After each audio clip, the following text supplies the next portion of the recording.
Bonjour tout le monde!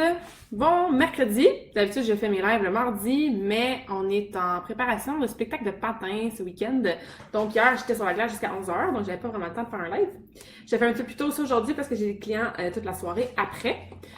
Donc j'espère que vous allez bien. Moi je suis de retour de Costa Rica. Ma face est dans un mode genre freckles, je détanne puis je pile un petit peu, donc vous excuserez mes wannabe taches de rousseur. Il pleut. Je suis sortie dehors tantôt, puis j'étais comme, ah, j'aimerais bien être encore au Costa Rica. Mais je suis de retour, vraiment focusée, vraiment grounded, comme on dit. Puis, j'étais au gym hier, ce matin, vraiment en feu, avec beaucoup de force, beaucoup de focus encore une fois. Plein de projets sur lesquels j'ai travaillé au Costa Rica que je suis en train de mettre en marche aussi pour Kamakin. Donc voilà, donc je suis de retour top shape. Ça fait du bien d'être à la maison. C'est ça alors que je peux l'écouter. Ouais, c'est ça, je le fais un peu plus tôt parce que j'ai des clients plus tard, mais de toute façon, même si vous écoutez pas mon live en live, je le laisse toujours sur ma page parce que je sais qu'on est occupé, souvent à l'heure du souper ou en soirée, donc vous pouvez toujours le réécouter plus tard. T'es si black, ouais. Ouais, je suis un peu black, puis j'oublie en fait que je suis bronzée. Fait que des fois, comme je me croise dans ma réflexion dans le miroir, puis j'ai comme un choc, ah oui, c'est vrai, je suis bronzée, puis au gym, j'ai eu beaucoup de commentaires aussi, donc c'est assez drôle, mais ouais, je bronze quand même assez vite. Donc voilà. Alors aujourd'hui, je vous parle de la productivité. Pourquoi la productivité? Parce qu'on veut toujours faire plus en moins de temps. Puis souvent, j'entends mes clients, l'excuse principale, c'est je n'ai pas le temps, je manque de temps, il y a pas assez d'heures dans une journée, je suis vraiment occupée, etc., etc. Donc la productivité, donc accomplir beaucoup de choses en peu de temps ou à la fin de sa journée avoir fait toutes les tâches en fait qu'on voulait faire. C'est un sujet qui est de plus en plus parlé entre guillemets dans les réseaux sociaux et tout ça, dans les articles, chez les leaders, chez les gens qui ont beaucoup de succès. Puis c'est quelque chose qui est beaucoup recherché aussi chez les gens en général parce que comme je disais souvent on manque de temps, c'est l'excuse qu'on a de façon principale pour s'entraîner, pour bien manger, pour passer du temps avec sa famille, pour faire des activités différentes durant la fin de semaine, etc. On manque de temps pour dormir, etc. Et tout ça. Donc, le but, en fait, d'être productif, comme je disais, c'est de switcher notre mindset à je suis vraiment occupée versus je suis vraiment productive. Parce qu'il y a vraiment une différence entre les deux. Moi, j'essaie toujours de dire je suis productive ou j'ai une journée productive aujourd'hui ou j'ai une semaine vraiment productive qui s'en vient, au lieu de dire le terme occupé. Parce que tu peux être vraiment occupé et finir tes journées épuisées parce que tu as fait 150 millions d'affaires, mais ça veut pas nécessairement dire que tu es productif. Ça veut pas nécessairement dire que les choses que tu as à faire puis que tu mets en action, ben, you're actually doing them. Donc, différence entre être occupé et être productif. La notion productif, je trouve que c'est un terme qui est encore plus motivant puis qui évolue aussi dans le temps. Quelqu'un qui est occupé, ben, est toujours occupé puis est tout le temps un petit peu stuck. Tu sais, quelqu'un qui est productif, ben, il y a une tâche à faire, il le fait, c'est fini, on passe à l'autre. Donc voilà un peu pourquoi je voulais vous parler de la productivité aujourd'hui, surtout que je m'adresse souvent beaucoup dans mes clients et tout ça, sur LinkedIn beaucoup aussi à des jeunes professionnels, jeunes et moins jeunes en fait, qui ont des heures de travail interminables et des heures de fou et tout ça, ou des enfants ou des responsabilités qui font en sorte que, encore une fois, il manque de temps dans une journée. Donc, un comment je pourrais appeler ça? Pas un facteur, mais ou un fléau ou une composante ou un fait vraiment qui tue la productivité, qui est probablement le pire ennemi de la productivité. Je vais vous laisser réfléchir 2-3 secondes sur qu'est-ce que ça pourrait être. Mais il y a un dénominateur commun chez les gens qui manquent de productivité, qui perdent beaucoup de temps à cause, c'est pas grave, c'est vraiment à cause de ça. Puis c'est vraiment les distractions. Dès que tu es distrait de ta tâche, ton attention s'en va ailleurs, tu te fais interrompre, les réseaux sociaux, on va en parler tantôt. Donc, dès que tu es distrait de ta tâche que tu as à faire, ta productivité, elle vient de diminuer. À chaque fois que ton attention s'en va à quelque part d'autre, même si c'est une fraction de seconde puis que tu ramènes ton attention rapidement, mais cette fraction de seconde-là et le délai que ton cerveau, ton énergie et tout ça prend avant de retourner à ta tâche principale parce que tu as été distrait par quelque chose, tout ça fait que ça s'accumule avec les minutes, avec les heures, avec les journées. Et en fait, juste d'avoir ce chiffre-là de je suis distraite, je m'en vais me distraire, peu importe ce qui se passe, et je reviens à ma tâche, je pars, je reviens, je pars, je reviens, fait en sorte qu'avec l'accumulation, tu perds énormément de temps à gérer les distractions. Donc, ce qui tue la productivité, c'est les distractions. Si tu veux avoir une tâche que tu veux accomplir rapidement pour pas que ça prenne 2 heures à faire quand tu sais très bien que ça pourrait te faire, que ça pourrait te prendre 15 minutes à faire au lieu de 2 heures, élimine les distractions. Et comme d'habitude, la première étape qu'il faut faire, c'est first step awareness. Prendre conscience de moi dans mon quotidien, c'est quoi mes distractions. Je vous en ai mis un assez flagrant que je crois que tout le monde est victime, pas victime, victime c'est pas le bon mot, que tout le monde est coupable peut-être de ça, c'est les réseaux sociaux. Hein, on est en train de travailler sur une tâche et là, je m'en vais sur Facebook, checker un petit peu ce qui se passe, ou je m'en vais checker des stories Instagram qui m'amènent pas grand-chose de pertinent dans ma vie, ou je reçois un courriel, bref, tout ce qui vient du téléphone ou si vous travaillez sur un ordinateur et vous gardez vos onglets ouverts dans haut avec Facebook, Messenger, courriel, blablabla. Tout ce qui est un beep qui va arriver, un message qui va entrer, un like qui va entrer, un commentaire, quelqu'un qui a partagé quelque chose, tout ça, c'est des distractions. Et à la fin de ta journée, si tu considères le nombre de temps que tu perds à être sur ton téléphone ou à être sur les réseaux sociaux, ça fait peur. Ça fait vraiment peur. Puis, tu te rends compte que, le 3 heures que j'ai passé à gosser sur Facebook et Instagram, j'aurais pu commencer à écrire le livre que ça fait super longtemps que je vais écrire. J'aurais pu aller m'entraîner ou comme me préparer un bon souper ou passer du temps avec mon chum ou avec mes enfants ou tu sais n'importe quoi que tu veux faire. C'est pourquoi tu vas avoir plus de temps dans ta journée.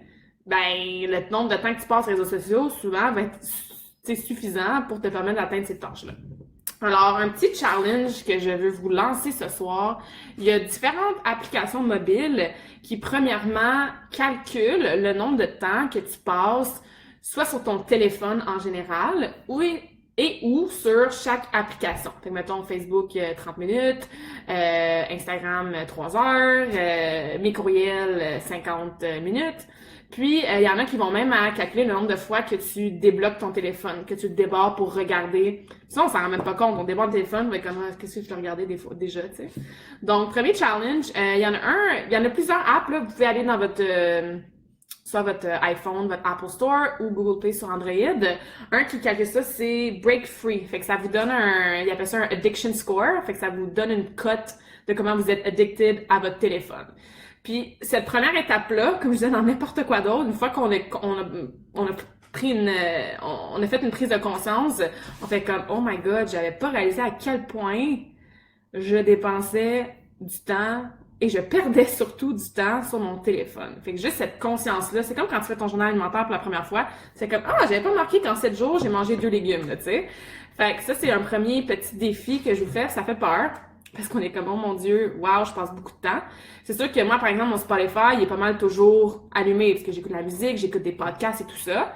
Donc, ce temps-là, je sais que ça m'aide à ma productivité, en fait. Fait que ça, je le compte pas. Mais tout ce qui est réseaux sociaux, c'est assez flagrant, en fait, de voir combien de temps on perd là-dessus.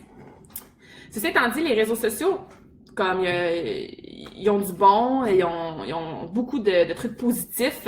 Si tu les utilise, pour suivre des gens qui t'inspirent, pour écouter mes lives de Karmakin les mardis soirs, sauf les mercredis soirs ce soir, pour lire des articles que les gens partagent. Je dis pas qu'il faut avoir 0 minute sur chaque réseau social, mais vraiment pas. Ils ont leur place. C'est juste qu'on est vraiment dans l'abus. Et encore une fois, on veut revenir à notre concept de je veux être productif. Et pour être productif, il faut absolument que tu élimines j'écris, mettons, un courriel à quelqu'un de super important ou j'écris un article de blog. À chaque 2 secondes, je regarde mon téléphone parce que j'ai un like sur Instagram ou il y a quelqu'un qui vient de me texter ou quelqu'un vient de commenter ma publication sur Facebook. C'est tout ce back and forth là, comme je disais au début, ça tue la productivité. Donc ça, c'est une première chose, un petit challenge à faire aussi. Si vous voulez aller encore plus loin, il y a des applications mobiles aussi qui existent qui vont vraiment bloquer les réseaux sociaux. Ce qui veut dire que tu tombes en mode travail ou peu importe comment ils l'appellent, là. Puis, par exemple, tu veux faire un bloc de travail super focus, tu as besoin d'être productif de 9h à midi, par exemple. tu veux bloquer toutes les alertes, toutes les notifications, tous les réseaux sociaux, que même si t'as pas, parce que tu peux les enlever, les notifications de ton téléphone, en fait. Mais souvent, on le fait, on enlève les notifications, mais on prend quand même le réflexe d'aller voir sur Facebook au cas où, tu sais. Fait que ça, ce que ça fait, c'est que ça fait juste bloquer tes réseaux sociaux. Fait que tu peux même pas y accéder. Fait que l'habitude, ben, quand tu le sais, j'ai le réflexe d'aller, mais je sais que je peux pas, ben, je continue puis je reste concentrée. Puis avec le temps, vous aurez plus ce réflexe-là de vous tourner vers votre téléphone. Fait que, application mobile pour calculer le nombre de temps que vous passez sur votre téléphone. Application mobile, il y en a plusieurs, là. Self-control, c'en est un. Off time, mais encore une fois, là, allez dans votre Google Store ou votre Apple Store, Social Media Blocker ou quelque chose du genre, puis il va vous en sortir plein. C'est un fléau assez important dans la société, donc ils sortent de plus en plus d'apps pour nous aider à devenir moins addicted à nos téléphones. Fait que ça, c'est habituellement la distraction qui est la principale chez les gens. Donc, effectivement, d'avoir ces deux applications-là va vous aider à prendre conscience. Mais il y a peut-être d'autres distractions aussi que vous vivez au quotidien. Par exemple, vous êtes dans un bureau, puis vous avez un bureau comme ouvert, vous avez des voisins, tables un petit peu partout, il y a des gens qui passent dans le corridor, tout ça. Fait que les autres gens, ça peut être aussi des distractions. Des fois, on est en train de travailler, on est intense dans notre rédaction de rapport ou n'importe quoi. Là, whoop, il y a un collègue qui passe, puis hey, qu'est-ce que t'as fait en fin de semaine, puis tout. Je pense que chaque chose en son temps. Je dis pas de plus jamais parler à vos collègues. Souvent, il y a des urgences, les gens viennent vous déranger pour vraiment des bonnes raisons, donc j'enlève pas ça du tout.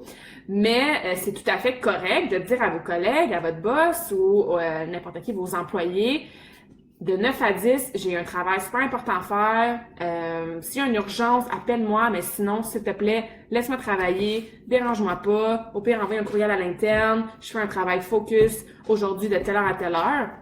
Ou ce que vous pouvez faire, il y a un genre de concept que le premier 30 minutes de ta journée devrait être un 30 minutes de travail super, pas de ta journée, mais de ta journée de travail, là, devrait être un 30 minutes de travail hyper focus sur une tâche précise qui va aider ta business ou ton travail, si t'as pas de business personnel à toi, à être toujours en constante évolution.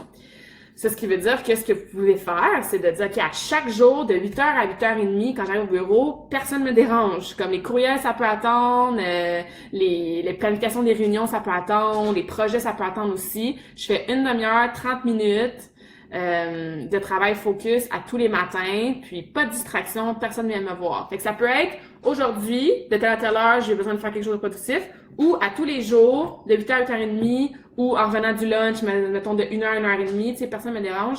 Il y a personne qui va mal le prendre. C'est sûr que vous le demandez de façon gentille et honnête et transparente et vous expliquer le pourquoi de la chose.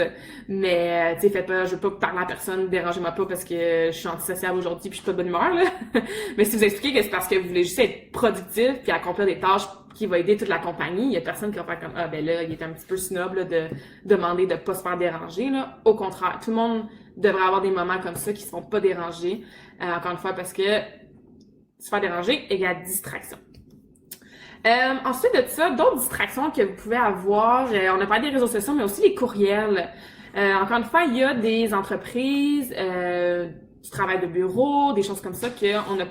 Je veux pas dire qu'on n'a pas le choix parce qu'on a toujours le choix dans la vie, mais on est souvent encadré à je reçois un courriel, je réponds au courriel directement. Donc encore une fois, on devrait avoir des blocs dans notre journée super spécifiques pour répondre aux courriels, au lieu de les avoir toujours accessible en tout le temps, d'avoir des notifications qui apparaissent dès que le courriel y rentre, là, on pense qu'il faut y répondre là. Encore une fois, oui, des fois il y a des urgences, oui, des fois il y a des compagnies qui attendent après des confirmations, après des commandes, après des soumissions, et il y a des gens qui font rien que ça, répondre à des courriels dans la vie, là, mais si vous avez d'autres tâches à faire, puis que vos courriels, habituellement, ça peut attendre, là, puis ça, c'est quelque chose que moi, personnellement, je travaille beaucoup là-dessus, j'ai de la misère, parce que je suis genre à vouloir répondre tout de suite. Donc, j'ai enlevé les notifications sur mon téléphone, mais j'ai encore le réflexe d'aller ouvrir mon Gmail parce que je commence, c'est peut-être un client potentiel ou j'ai peut-être une cliente qui veut prendre un rendez-vous. Fait que j'ai l'impression qu'il faut toujours que je réponde rapidement, là. Fait que personnellement, moi, c'est quelque chose que je travaille là-dessus. Mais on devrait avoir des moments clés dans la journée pour répondre à nos courriels. Puis that's it, on déroge pas de ça, tu sais.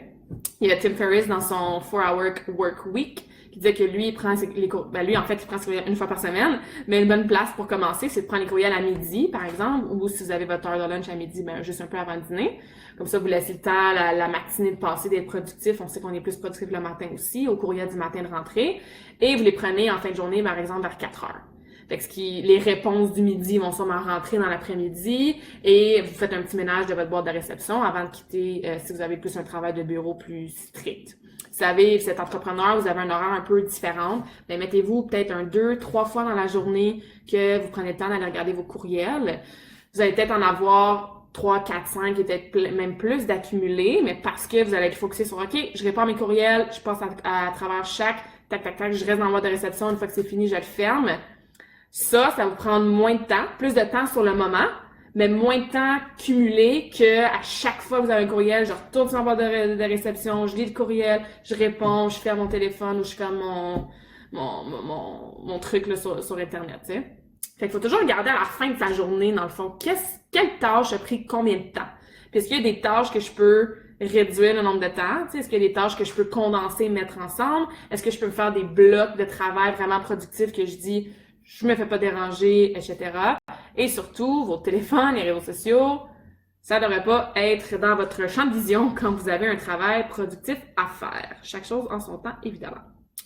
Donc, il y a peut-être d'autres distractions aussi qui me viennent pas vraiment en tête, mais ça, c'est, je dirais, les principales, en fait, que moi, j'ai observé, que moi, j'ai vécu aussi. Et que c'est sûr que si vous êtes à la maison, ben, il peut y avoir la télé, il peut y avoir vos enfants qui courent partout, quand ils n'ont pas d'école ou qu'ils sont pas à la garderie. Mais bref, regardez, First Step Awareness, regardez, vous, dans votre journée, quand vous êtes distrait, là, qu'est-ce qui a fait en sorte que vous avez été distrait, que votre concentration s'est enlevée de la tâche que vous aviez à faire. Donc, une fois que ça c'est fait, vous allez avoir une meilleure idée, vous allez pouvoir savoir où dépenser votre énergie pour vous aider à enlever ces distractions-là. Parce qu'encore une fois, si on a une tâche à faire qui prend 15 minutes, ça devrait prendre 15 minutes de travail focusé. Je commence à 6h52, ben tu sais, à 7h07, c'est fait. Mais souvent, ça prend 30 minutes, 45 minutes, 1 heure, parce que dans mon 15 minutes, ben j'ai pris un 5 minutes pour répondre à un courriel, pour parler avec mon collègue, etc., etc. Là, je pense qu'on comprend l'idée. OK? Mais c'est de revoir dans sa journée, là, où est-ce que je peux éviter ces distractions-là le plus possible. Puis ça, ce que ça va faire, c'est que vous allez accomplir vos tâches beaucoup plus rapidement. Au lieu que ça vous prenne 2 heures, ça vous en prend 1. Au lieu que ça vous prenne 30 minutes, ça va peut-être, au début, ça va peut-être être 25 minutes, finalement 20. Tu sais, on cherche pas à aller chercher 4 heures de plus dans sa journée dès la première semaine. Comme tout, one step at a time, une chose à la fois. Et vous allez vous rendre compte que, je pensais que cette tâche-là, ça allait me prendre jusqu'au dîner. Il est 10h30, j'ai déjà fini. Cool. Je peux commencer mes autres tâches, ou je peux prendre un plus long lunch, ou je prends jamais de lunch, puis là, j'ai le temps de prendre mon lunch, fait que je vais m'amener des lunchs, puis je vais pouvoir aller prendre une marche dehors, tu sais. Fait que tu commences à réaliser que tu regagnes du temps. Il y a comme du temps qui apparaît, pas magiquement, mais il apparaît comme ça dans ta journée parce que ce que tu as à faire, tu le fais de façon beaucoup plus efficace et productive. Puis c'est là que tu fais comme aïe, c'est vraiment cool, je pensais avoir 0 temps dans ma vie. Finalement, j'ai un petit 5 minutes là, un petit 10 minutes là, une petite demi-heure qui apparaît. Maintenant, j'ai 1 heure de temps le soir pour aller m'entraîner parce que je fais plus d'overtime, parce que j'ai réussi à tout faire dans mes 8 heures de travail, là, tu sais. Fait que c'est ça, fait que ça devient super pertinent et efficace là, comme méthode d'éliminer les distractions, de faire du travail focusé aussi. Maintenant, pour vous aider aussi à accomplir vos tâches de façon un peu plus rapide, vous pouvez vous faire des blocs de productivité que j'appelle. Ça aussi, j'ai pris ça dans un séminaire que j'adapte avec mes clients en fait, parce que comme n'importe quoi, il n'y a pas une recette parfaite. Mais ce que vous pouvez faire, dans le fond, lui qui suggérait, vous faites 25 minutes de travail focusé, 5 minutes de pause. 25 minutes, 5 minutes, vous faites ça pendant 2 heures, donc 4 blocs de 30 minutes, qui incluent 25 minutes de travail, 5 minutes de pause. Après avoir fait 2 heures comme ça, là, vous prenez une pause un petit peu plus longue. Ça fonctionne très bien pour certains. Personnellement, moi, je trouve ça un peu court. Moi, je suis capable de faire, par exemple, un 50 minutes de travail vraiment focus, puis après ça, prendre une pause de 5-10 minutes. Il y a des gens que ça va être moins long que ça, qui perdent le focus rapidement. Il y a des gens que ça va être plus long que ça, mais vous pouvez vous établir des espèces de blocs plus structurés, si c'est possible, selon votre horaire de travail, pour vous dire, OK, là, mon premier 25 minutes, je vais travailler sur mon newsletter. Parfait. Fait que là, OK, de 7h à 7h25, je le fais. Go, à 7h25, je prends une pause, je fais un petit stretch, n'importe quoi, whatever, je m'en vais aux toilettes, je prends une collation, je bois un peu d'eau, je me lève de ma chaise, et je reviens, je continue, puis mon newsletter, ça devrait me prendre 3 blocs de 25 minutes à faire, par exemple. Fait ce que ça fait, c'est qu'aussi tu gardes, you keep track, tu gardes note, dans le fait, de combien de blocs de travail chaque tâche te prend. Comme ça, quand tu as besoin de la refaire, mais tu sais que, faut que je travaille sur ma newsletter aujourd'hui, ben, habituellement, ça me prend 3 blocs de 30 minutes avec mon 25-5. Ça peut être une chose que vous pouvez implémenter dans votre journée aussi. Alors, si vous trouvez ça trop court, vous pouvez aller plus avec un 50-55 minutes ou un 45 minutes de travail focusé. Puis après, vous prenez une petite pause là, de 5 minutes ou 5 à 10 minutes si vous travaillez plus longtemps. Mais c'est sûr que c'est rare les gens qui sont capables de faire un travail vraiment focus, là. Je parle ultra productif, aucune distraction. Je parle le chrono à 1 heure, puis jusqu'à 3 heures, 4 heures, j'arrête pas, puis je fais vraiment une tâche super focusée. Il y en a qui sont capables, mais souvent on est plus productif et efficace quand on prend plus de pauses. Puis ça, des fois, les gens ont la misère à comprendre ce concept-là. Attends, tu veux que j'arrête de travailler pour pouvoir travailler plus et être plus productif? Ça fait pas de sens. Les gens sont comme, j'ai tellement de choses à faire, faut pas que j'arrête, là. Faut que je continue. En fait, c'est un petit peu un cercle vicieux, tu sais, tu te tires dans le pied en faisant ça parce que, tu sais, des fois, là, on lit quelque chose, on est comme, mon Dieu, mais ça fait 5 fois que je lis le même passage, puis je comprends toujours pas. Ou j'écris comme 3 lignes de mon rapport, puis il me semble que les mots, là, ça sort plus. Mais c'est un signe que tu as besoin d'une pause surtout pour ton cerveau, là. Donc, en fait, de prendre des micro-pauses qu'on appelle pour faire autre chose. Encore une fois, c'est pas une pause d'aller jaser pendant 1 heure avec ton collègue, là. C'est des micro-pauses de 5 à 10 minutes, juste pour te changer les idées, là, changer ton focus. Comme je te dis, aller bouger, faire un étirement, aller marcher autour du bloc, aller aux toilettes, prendre de l'eau, prendre une collation nutritive qui va te rebooster un petit peu ton énergie. Mais ça fait que quand tu retournes t'asseoir, puis tu recommences ta tâche ou tu commences une nouvelle tâche, ben c'est comme un reset, t'es comme refresh. Au lieu de comme continuer à travailler, puis là, oups, tu t'endors, ta concentration diminue, ta productivité diminue, t'en fais moins. Fait que oui, de prendre des pauses, d'arrêter de travailler de temps en temps, va t'aider à accomplir plus. Parce que, comme je disais, la pause, dans le fond, est bénéfique. Un peu comme quand on fait de l'entraînement cardio par intervalle. Tu sais, c'est pour plusieurs raisons plus profitable et favorable de faire ça, sauf si c'est un objectif de faire, par exemple, de la course de longue durée ou des marathons, des marathons, etc. Mais en règle générale, de faire des pics d'intervalle super intenses, que par exemple, je sprint, après ça, ben, je prends un repos actif, je marche, sprint, marche et tout ça, fait en sorte que ton intensité dans tes intervalles est vraiment plus haute que si tu faisais quelque chose de continu, tu pourrais pas avoir la même intensité sur une longue période de temps. La productivité, les blocs de productivité, c'est un petit peu la même chose. Tu vas avoir un pic de productivité, pour ça, tu as genre un petit repos actif, pour après ça, continuer à piquer. Tu sais, tu veux pas rester sur le même niveau qui est plus bas, en fait, puis qui va avancer moins vite là, que de toujours continuer à monter en ayant ces petits plateaux-là qui vont t'aider à, comme je disais, à faire un restart, là, à refresh. Donc ça, c'est tout ce qui est plus bloc de productivité. Vous pouvez l'essayer. Hein? Encore une fois, il n'y a pas une recette qui est faite pour tout le monde. 25 minutes de travail, 5 minutes de pause, ça peut être 50 minutes de travail, 10 minutes de pause. Mais pour revenir à ce que je disais au début, ce qui tue la productivité, c'est les distractions. Donc, challenge on est mercredi soir pour jeudi et vendredi. First step, awareness. Qu'est-ce qui fait en sorte que je suis distraite au travail? Qu'est-ce qui fait en sorte que je perds mon temps? Downloadez l'application si vous n'avez pas trop peur de voir combien de temps vous passez sur vos téléphones. Ça, je te dirais que c'est la raison numéro 1 des distractions.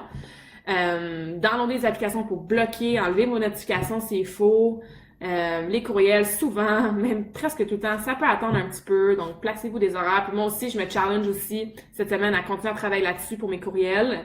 Puis, regardez aussi vos collègues, s'il y a quelque chose que vous pouvez faire à ce niveau-là, votre environnement de travail et tout ça. Et évidemment, parce que surtout, je fais du coaching en nutrition et en entraînement, c'est sûr que si ta nutrition, tu nourris ton cerveau, tu nourris ton corps, ta concentration va être meilleure, ton énergie va être meilleure, ton oxygène au cerveau va t'aider à être plus créatif et tout ça. Donc, c'est tous des facteurs qui vont t'aider à être productif. Et si tu bouges ton corps, que tu es en santé, que tu pètes le feu, que tu as plein d'énergie, Tu vas être plus productif que si tu es léthargique sur ta chaise, dans un food coma ou un sugar crash, en train de faire ta sieste de l'après-midi à 2 heures, que finalement t'as rien fait de ton après-midi, puis t'arrives le soir puis tu capotes. Hein? Donc, comme d'habitude, une hygiène de vie qui est riche en bonne nutrition, en entraînement, en gestion de stress, en sommeil, en méditation, tout ça, va aider aussi ta productivité. Comme je dis souvent, la santé globale, c'est au milieu et toutes les sphères sont reliées autour. Donc aujourd'hui, je vous donne des petits trucs pour vous aider dans votre productivité en gardant en tête que une bonne nutrition et un entraînement efficace et adapté pour vous va vous aider aussi. Donc voilà, ça fait le tour, je crois, pour ce qui est de la productivité pour ce soir. Comme d'habitude, si vous avez des questions, laissez-moi savoir. C'est un sujet que j'adore, que j'intègre aussi beaucoup dans mon coaching, même si, comme je vous dis, je fais plus d'investissement d'entraînement. Parce que les gens, pourquoi? Parce qu'ils n'ont pas le temps de s'entraîner et de bien manger. Puis là, quand je leur explique comment aller gagner du temps dans la journée, ils sont comme « Ah, finalement, j'ai le temps d'aller courir sur l'heure du lunch. » Ou « J'ai le temps de faire mon lunch pour le lendemain, le soir, parce que j'accomplis plus en moins de temps. » Parce que ça fait aussi, en fait, si vous avez d'autres petits projets en dehors de votre travail, ben ça vous donne du temps pour faire ça aussi. Encore une fois, si tu veux écrire un livre, si tu veux prendre un cours d'espagnol, si tu veux essayer des nouvelles recettes avec ton conjoint, si tu veux passer plus de temps avec ta famille, on parle de productivité au travail pour avoir le temps de faire plus de tâches, puis plus de projets, puis faire avancer ta carrière ou ton entreprise, t'es entrepreneur, mais les concepts s'appliquent aussi dans ta vie personnelle. Puis qui ne veut pas avoir plus de temps libre pour faire des choses qu'il ou elle aime? Personne, je pense. Donc voilà, je vous laisse là-dessus. Moi, je vais faire mes clients parce que je veux avoir une soirée super productive et non occupée. C'est aussi essayer de changer votre vocabulaire. Au lieu de dire que vous êtes occupé, dites que vous êtes productif parce que ce qu'on dit, l'univers l'entend et nous le ramène. Donc, je vous envoie de la productivité. Puis, encore une fois, si c'est des questions, laissez-moi savoir. C'est d'autres choses que vous voulez que j'aborde dans mes lives. Ça me fait toujours plaisir. Puis, comme je disais, je suis de retour en pleine forme et en feu. Donc, laissez-moi un like, s'il vous plaît, un commentaire, un partage. Les gens dans ton réseau que tu penses qu'ils pourraient être plus productifs, share ça avec eux. Comme ça, il y a plus de monde qui voit mon vidéo ce soir, demain, le restant de la semaine. Puis, on peut plus spread the word que être productif. C'est pas si compliqué que ça. Donc voilà, bon mercredi soir. Bye!